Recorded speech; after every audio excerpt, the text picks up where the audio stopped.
আগামীকালকে আন্তর্জাতিক অপরাধ ট্রাইব্যুনাল একে সাবেক প্রধানমন্ত্রী শেখ হাসিনা সহ ৩ জনের মামলা, যেটি জুলাই গণঅভ্যুত্থান চলাকালে সংঘটিত মানবতা বিরোধী অপরাধের অভিযোগ, সেই মামলার রায় আগামীকালকে ঘোষণা হওয়ার কথা আছে। আমরা আশা করছি যে কালকেই এই ট্রাইব্যুনাল উক্ত মামলার রায় ঘোষণা করবেন। প্রসিকিউশনের পক্ষ থেকে আমরা এই মামলার রায় রিসিভ করার জন্য প্রস্তুত আছি এবং আমরা আগেও বলেছি যে এই মামলায় প্রসিকিউশনের পক্ষ থেকে যে 5টি অভিযোগ আনা হয়েছিল, প্রসিকিউশন 5টি অভিযোগই সন্দেহাতীতভাবে প্রমাণ করতে সক্ষম হয়েছে এবং প্রসিকিউশন সর্বোচ্চ শাস্তি মৃত্যুদণ্ড প্রার্থনা করেছে ট্রাইব্যুনালের।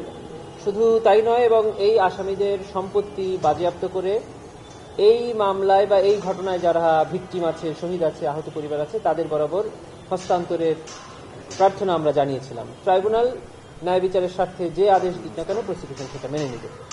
এবং ইতিপূর্বে আপনারা দেখেছেন যে ট্রাইব্যুনালের বেশ স্পেশাল প্রসিডিংসগুলো আমরা ট্রাইব্যুনালের অনুমতি সাপেক্ষে সরাসরি সম্প্রচার করেছি।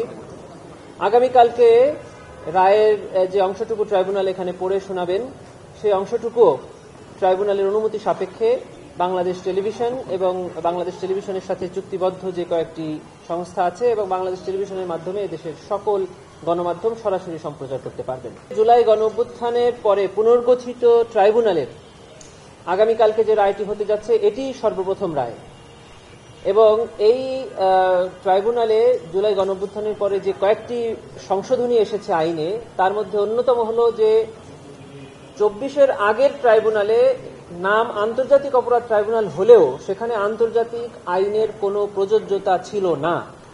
জুলাই গণঅভ্যুত্থানের পরে আইন সংশোধন করে আন্তর্জাতিক আইন অর্থাৎ রোম স্ট্যাটিউটে যে আন্তর্জাতিক আইনের সংজ্ঞা এবং অ্যাপ্লিকেবিলিটি আছে সেটা এখানে প্রযোজ্য করা হয়েছে। দ্বিতীয় যে অন্যতম সংশোধনীটা করা হয়েছে সেটা হলো দণ্ডের পাশাপাশি, অর্থাৎ কারাদণ্ড বা মৃত্যুদণ্ডের পাশাপাশি এখানে আরেকটি দণ্ডকে এখানে সংযোজিত করা হয়েছে। তা হলো আসামিদের সম্পদ বাজেয়াপ্ত করে ভিকটিম, আহত, নিহত বা এই ঘটনায় যারা ক্ষতিগ্রস্ত তাদের বরাবর হস্তান্তর করা। কেন আমরা এটা চাচ্ছি? যেহেতু এটা আইনে আছে এবং একটি মানুষের প্রাণের বিনিময় তো আসলে কখনোই দেওয়া সম্ভব না।